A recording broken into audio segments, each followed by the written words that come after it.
बिस्मिल्लाहिर्रहमानिर्रहीम। अस्सलाम वालेकुम नाज़रीन, उम्मीद है आप सब लोग खैर खैरियत से होंगे। आपको मैं वो इन्फॉर्मेशन बताने जा रहा हूँ जिसका आप काफ़ी अरसे से इंतज़ार कर रहे थे, और ये केस है नूर मुकद्दम का। ये स्टोरी जो है और ये जो इन्फॉर्मेशन है, या आप ये कह सकते हैं कि जो चश्मदीद गवाह था उसने अपना आँखों देखा हाल बताया है, डॉक्टर वामिक रियाज़, ये उनमें थेरापी वर्क्स के उन 6 यानी कि एक तो मालिक थे, 5 मुलाजमिन थे, उनमें से ये एक जो कि उस टीम के इंचार्ज थे जिन्होंने जाके ज़ाहिर जाफिर को पकड़ा और उसको बांधा। उन्होंने क्या देखा, कैसे हुआ, किस तरह हुआ। वामिक रियाज़ बताते हैं कि 6:45 पे थेरापी वर्क से की जो एडमन है उसका फ़ोन आया और उन्होंने कहा कि एक पेशेंट है, उसकी इंटरवेंशन करनी है, तो आप ऑफिस हैं। वो कहते हैं जी मेरा 8 बजे का टाइम था, लेकिन मैं जल्दी निकला और 7:15 बजे मैं थेरेपी वर्क्स के ऑफिस पहुंच गया। इंटरवेंशन ये होती है कि कोई भी ऐसा मरीज़ जो कि बेकाबू हो जाए और वो घर पे मौजूद हो और वो नशा करता हो, तो उसको ला के और जिस तरह कहते हैं ना पागल खाने में बंद कर देना, इस तरह एक रिहैब सेंटर के अंदर आप उनको या अस्पताल के अंदर आप उसको कैद कर देते हैं या एडमिट कर लेते हैं। उन्होंने कहा जी हम जब पहुँचे वहाँ पे उस लोकेशन के ऊपर, तो वहाँ पे गार्ड ने हमें कहा कि हमें ज़ाकिर जाफिर ने आपके बारे में बता दिया है, आप आ जाएं। उन्होंने उनको अंदर किया, यानी कि घर के अंदर दाखिल किया, और वो अभी ये तरीके इस बारे में सोच ही रहे थे कि किस तरीके से इसको नीचे निकाला जाए, या कमरे के बारे में उन्होंने सबसे पहले खानसामे से पूछा कि इनका कमरा किधर है। तो इतने में ही ज़ाहिर जाफिर जो है वो ऊपर टेरेस से आया, उसने कहा कि हाँ तुम आ गए हो मुझे पकड़ने के लिए, मैं किसी सूरत भी तुम लोगों के साथ नहीं जाऊंगा, और वो वापस चला गया। जो थेरेपी वर्क्स की टीम है जब वो घर के अंदर दाखिल हुई, खान सामी ने उनको बताया कि ऊपर जाके राइट या लेफ़्ट आपका कमरा है, तो उसका ज़ाहिर जाफिर का कमरा है। तो थेरेपी वर्क्स ने के जो है वामिक रियाज़ ने कहा जी आप हमारे साथ ऊपर ही जाएंगे, तो खान सामी ने कहा कि नहीं मैं ऊपर नहीं जाऊँगा। जब वो ऊपर गए हैं तो ऊपर जाके उन्होंने कमरा का जो दरवाज़ा देखा है ज़ाहिर जाफिर का, वो इंतहाई मोटा और मजबूत दरवाज़ा था, और उसके ऊपर थंब इम्प्रेशन वाला लॉक लगा हुआ था, और साथ में उसके अंदर एक शीशा भी लगा हुआ था। शीशे से ज़ाहिर जाफिर ने कहा कि क्या तुम लोग अंदर आ गए हो? उन्होंने कहा जी हम आ गए हैं। तो उसने कहा चलो फिर मुझे आप आधा घंटा दो, आधे घंटे में मैं नीचे आता हूँ और उसके बाद फिर मैं तुम लोगों के साथ चलूँगा। वो जाके नीचे बैठ गए। जब वो जाके नीचे बैठे तो 3 दोस्त जो हैं वो ज़ाहिर जाफिर के वहाँ पे मौजूद थे, वो आ गए थे और उन्होंने बताया कि हमारी एक सोशल सर्कल की एक फ्रेंड है, वो कल से गायब है और ज़ाहिर जाफिर भी कल से नीचे नहीं आया। तकरीबन 8 सवा 8 बजे का टाइम हो गया। थेरेपी वर्क्स के लोगों ने फ़ोन किया अपने बॉस को, यानी मालिक को,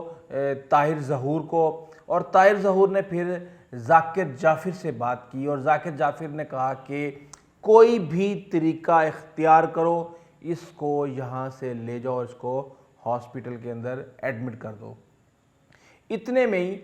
वामिक रियाज़ कहता है कि मेरे जहन में एक आइडिया आया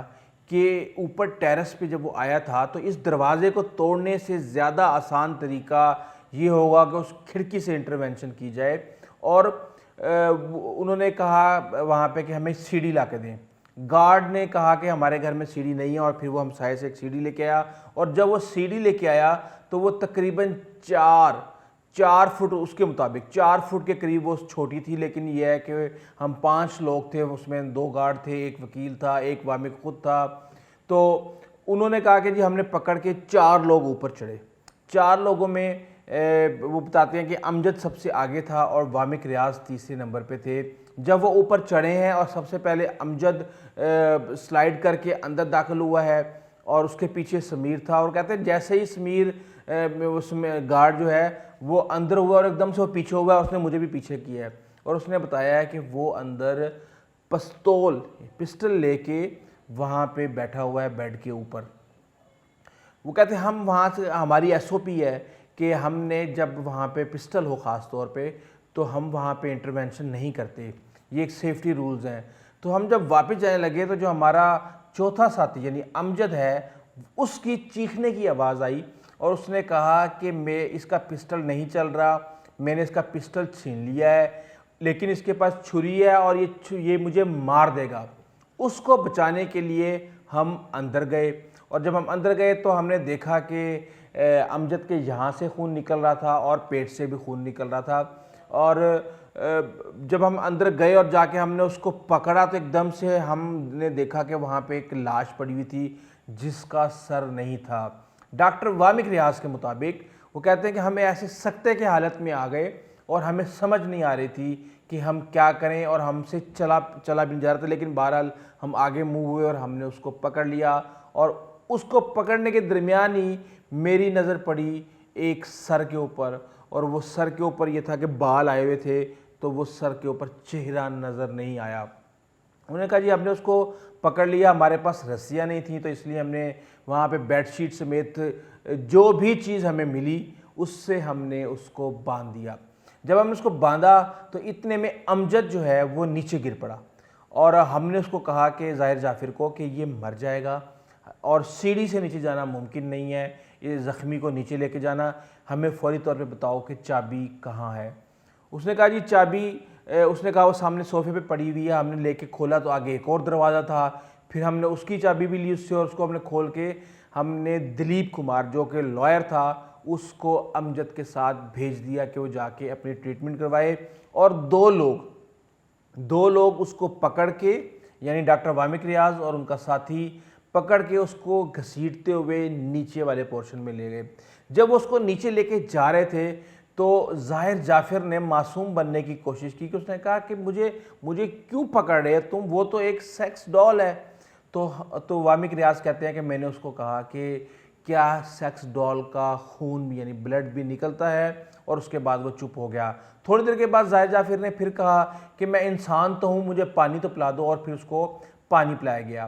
اس کے درمیان جو میں چیز مس کر گیا ہوں وہ یہ ہے کہ وامق ریاض کہتے ہیں کہ جب ہم نے اس کو باندھ دیا تو فوری طور پہ میں ٹیرس پہ گیا، ٹیرس پہ باہر 8-9 لوگ اکٹھے ہوئے تھے۔ میں نے ان کو کہا کہ یہاں پر قتل ہو گیا ہے، فوری طور پہ پولیس کو بلاؤ۔ وامق ریاض کا کہنا ہے کہ جب ہم وہاں پہ بیٹھے ہوئے پولیس کا انتظار کر رہے تھے تو وہ بالکل نارمل باتیں کر رہا تھا، اور ہم سے بالکل نارمل بات کر رہا تھا، لیکن جیسے ہی اس نے پولیس کو دیکھا تو اس نے آہ او اور اس طرح کی آوازیں نکالنا شروع کر دیں، اور ایک طرح سے پاگل بننے کا اس نے ڈرامہ کیا۔ اور اس کے بعد وہ کہتے ہیں کہ جی پولیس آئی، ان کو لے گئی، ہمیں بھی وہ وہاں ہم تھانے گئے ہیں، وہاں پہ جا کے ہم نے بیان دیا ہے، اور بیان دینے کے بعد جو ہے ہم اب اس پہ قائم ہیں اور ہم آخری وقت تک اس کے اوپر قائم رہیں گے۔ لیکن ایک اہم سوال جب ان سے پوچھا گیا، کیونکہ ان کے اوپر الزام یہ ہے کہ انہوں نے شواہد کو چھپایا ہے، انہوں نے ایویڈنس کو ضائع کرنے کی کوشش کی ہے، جب ان سے پوچھا گیا کہ اس امجد کو جس کو زخمی کیا گیا تھا اس کو آپ نے روڈ ایکسیڈنٹ کے تھرو یعنی کہ لکھوا کے آپ نے ہسپتال کے اندر ٹریٹمنٹ اس کی کیوں کروائی، تو انہوں نے کہا کہ یہ امجد کا معاملہ ہے، یہ آپ امجد سے پوچھیں، جبکہ پورے ویڈیو سے پہلے انہوں نے کہا کہ یہ میں ان 6 لوگوں کے بہاف پہ بات کر رہا ہوں جو کہ تھراپی ورکس سے ریلیٹڈ ہیں، اور میں اس ٹیم کا سربراہ تھا تو اس لیے میں یہ ساری انفارمیشن دے رہا ہوں۔ کہا یہ جاتا ہے کہ وہاں پہ وکیل کو لجانے کا مقصد یہ تھا کہ وہ عدالتی کارروائی کو ذہن میں رکھتے ہوئے وہاں پہ اس طریقے سے ایویڈنس کو ختم کرے کہ بعد میں کیس کے اندر بہت زیادہ کمپلیکیشن آنا شروع کر دیں۔ اس انٹرویو سے آنے والے دنوں میں بہت طوفان مچنے والا ہے، اور بہت سی ایسی انفارمیشن جو خود ان کے گلے پڑنے والی ہے وہ سامنے آئے گی، اور ہم کوشش کریں گے کہ اپنی اگلی ویڈیوز کے اندر ہم آپ کو بتائیں کہ کہاں کہاں اس کی بیانات میں تضاد ہے۔ ابھی اس ویڈیو کرنے کا مقصد صرف یہ تھا کہ آپ کو بتایا جائے کہ وہ وامق ریاض جو کہ اس تھراپی ورکس کی ٹیم کو لیڈ کر رہا تھا، اس نے اس دن وہاں پہ کیا دیکھا۔ ہو سکتا ہے کہ انہوں نے کچھ چیزوں کو ٹویسٹ کیا ہو، فیکٹس کو، لیکن بہرحال جو انہوں نے کہا وہ میں نے آپ کو بتا دیا۔ اس حوالے سے مزید انشاءاللہ لیٹسٹ انفارمیشن لے کے آئیں گے۔ آئندہ تک اجازت دیجیے، اللہ حافظ۔